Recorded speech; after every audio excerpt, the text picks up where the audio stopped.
சிவகாமி நாகப்பிடி வச்சிருந்த அந்த கத்தியை பார்த்தா. குரல் நடுங்க சக்கரவர்த்தியை பார்த்து, பிரபு, எந்த பாவியோட கை இந்த விஷக்கத்திய மாமல்லரோட முதுகுல இறக்க பார்த்துச்சு? கருணை காட்டி அதை சொல்லுங்க. என்னால் இது நடந்ததா இருந்தான்னு அவன் முடிக்கிறதுக்குள்ளேயே சக்கரவர்த்தி, ஆத்திரப்பட்டு சபதம் எதுவும் செய்ய வேணாம் சிவகாமி.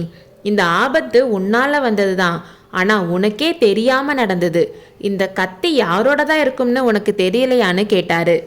இந்த மாதிரி கத்தியை நான் பார்த்ததே இல்லை பிரபுன்னு சொன்னான். பேர்லையே பாம்பு இருக்க மனுஷனை உனக்கு தெரியாதாமான்னு கேட்டாரு. நாகநந்தி அடிகளான்னு அவ கேட்டப்போ அவளோட குரல்ல வியப்பும் பயமும் தெரிஞ்சிச்சு. அவர் ஏன் மாமல்லரை கொல்ல முயற்சி பண்ணணும்? நம்ப முடியலையே. காவி துணி போட்ட புத்த பிக்ஷுவா இந்த மாதிரின்னு சொன்னான்.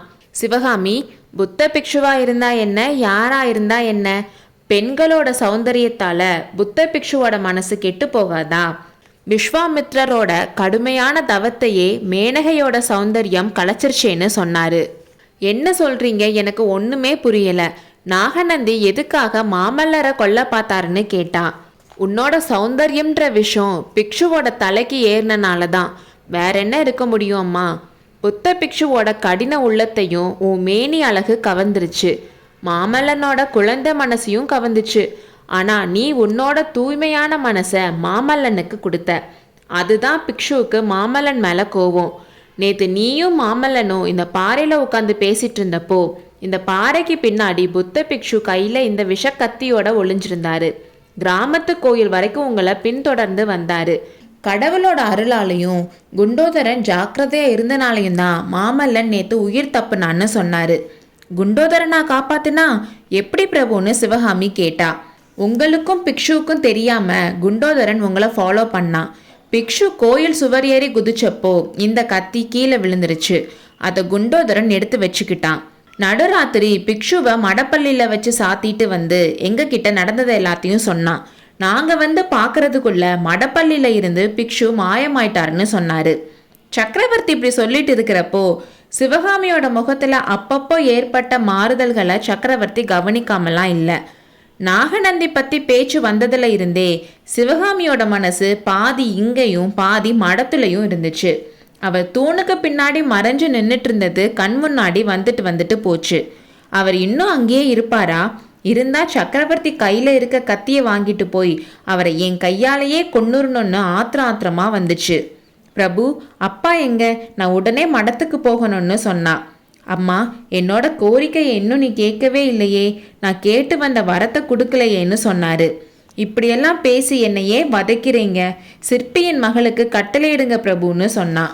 கட்டளை இல்லையம்மா, மரம்தான் கேட்குறேன். அதுவும் எனக்காக கேட்கல, பல்லவ ராஜ்யத்துக்காக கேட்குறேன். இந்த சாம்ராஜ்யத்தை பெரிய ஆபத்துல இருந்து காப்பாத்துற சக்தி இப்போ உன் கையில தான் இருக்குன்னு சொன்னாரு. இப்போ நான் என்ன செய்யணும்னு சிவகாமி கேட்டா. மாமல்லனுக்கு ஓலை எழுதி தரணும்னு சொன்னாரு.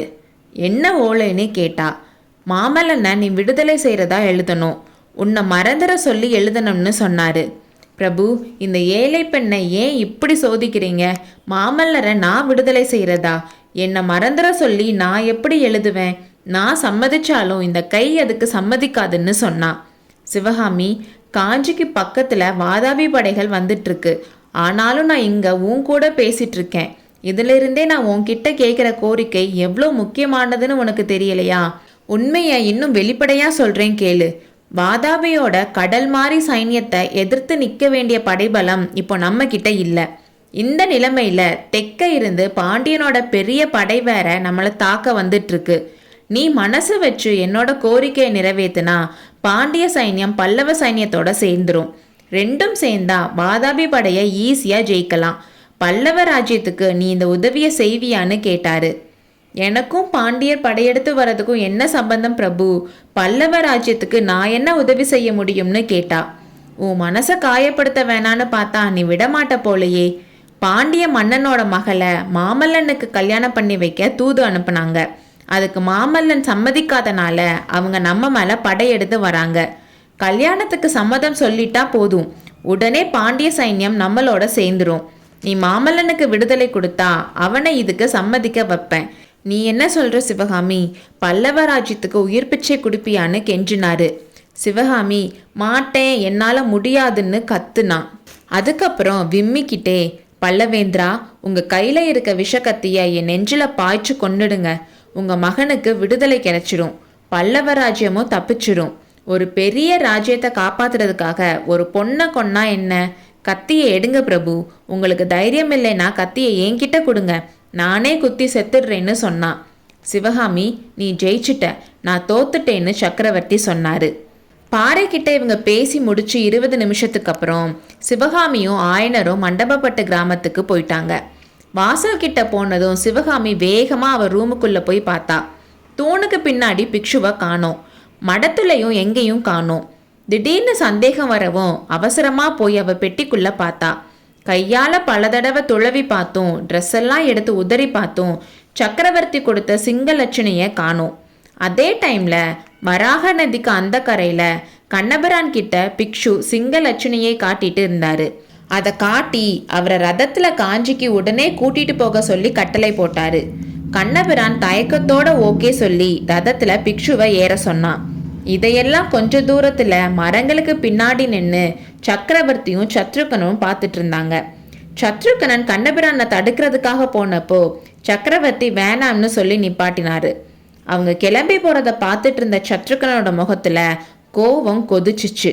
ஆனா சக்கரவர்த்தியின் முகத்திலோ புன்னகை தவழ்ந்தது. அடுத்த அத்தியாயத்தில் சந்திப்போம்.